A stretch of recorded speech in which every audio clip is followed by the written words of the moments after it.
Hi everyone, আজকে আপনাদের শেখাবো কিভাবে অ্যাডিনিয়াম গ্রাফটিং করতে হয়। তা সবার প্রথমে স্যানিটাইজার নিয়ে হাত এবং ব্লেড সব কিছু স্যানিটাইজ করে নেব। এরপর আপনার রুট স্টক নিয়ে আপনার একদম প্রথমে ফার্স্টে একদম শার্প কাট দিতে হবে। আপনার শার্প কাট দেওয়ার পরে আপনার সেকেন্ড টাইম যখন কাট দিবেন তখন আর অনেকে মোছে, আবার না মুছলেও চলে। তা আমি আর কি মুছবো না। এখন আপনার যে সায়নটা নেবেন সেই সায়নটা আপনার ভালো করে কেটে নিতে হবে, একদম সমান করে। আপনার বেঁকা টেকা থাকলে হবে না, বেঁকা তেড়া থাকলে হবে না। আপনার এটা একদম সমান করে কেটে নিয়ে আপনি রুট স্টকের পরে বসাবেন সেখানে একদম আলতো করে বসায় দিতে হবে। এবার বসানোর পরে আপনার দেখতে হবে যেন আপনার জয়েন্টে ঠিক আছে কিনা। এবার আপনি গ্রাফটিং টেপ অথবা আপনার যে পলি পাওয়া যায় এইগুলো দিয়ে আপনি আলতো করে বসিয়ে একটা সমান করে একটা টান দিবেন, দিয়ে আপনি রাবার ব্যান্ড অথবা সুতা দিয়ে বেঁধে নেবেন।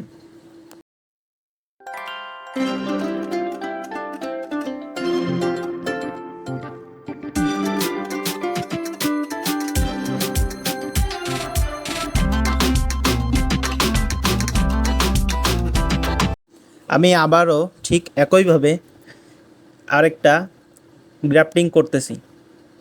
আপনার এদের পাশে, আপনার রুট স্টকের পাশে যদি আপনার কোনো রুট স্টকের থেকে কুশি বা কোনো কিছু যদি বের হয় তাহলে আপনার খেয়াল রাখতে হবে, সেটা কেটে ফেলতে হবে।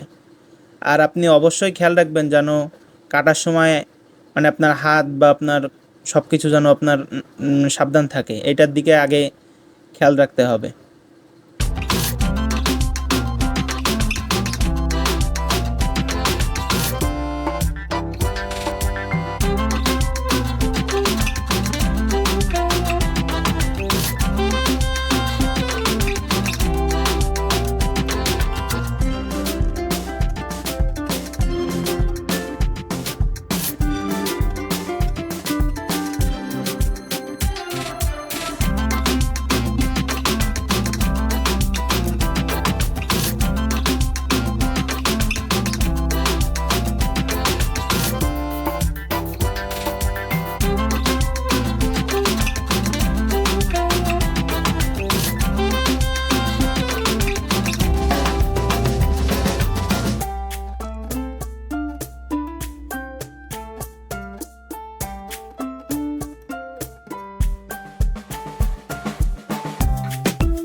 এবার আমি কিভাবে ভি গ্রাফটিং করতে হয় সেটাও আর কি দেখাবো।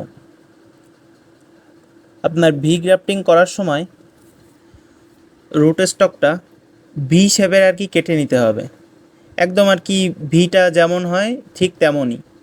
আপনার দুই পাশ দিয়ে কেটে মাঝখানে হালকা করে চাপ দিলে ব্লেড দিয়ে ওটা উঠে আসবে, ভি শেপ হয়ে যাবে। এবার আপনার যে সায়নটা নেবেন, যে সায়নটাকে আপনি গ্রাফটিং করবেন সেই সায়নটাও ঠিক একইভাবে আপনার ভি আকারে কেটে নেবেন। কেটে নিয়ে ঠিক আপনার রুট স্টকের মাঝে যেখানে আপনার ভিটা আপনি করে নিয়েছেন ঠিক আপনার সেই ভির মাঝখানে আর কি একদম বসিয়ে দিবেন। দেখুন বসিয়ে দিলে কিন্তু আপনার একদম ঠিক একদম মনে হচ্ছে যে লেগে গিয়েছে, কিন্তু আপনার এটা আপনার পরে আপনার গ্রাফটিং টেপ অথবা আপনার পলি দিয়ে এটা আর কি ভালো করে বেঁধে দিতে হবে। এবার আপনার বেঁধে দিয়ে আপনার উপরে আপনার পলি দিয়ে ঢাকা দিয়ে দিতে হবে, যাতে আপনার ময়েশ্চারটা আপনার এর ভিতরে যাতে আর কি ধরে রাখে। তো ধন্যবাদ সকলকে।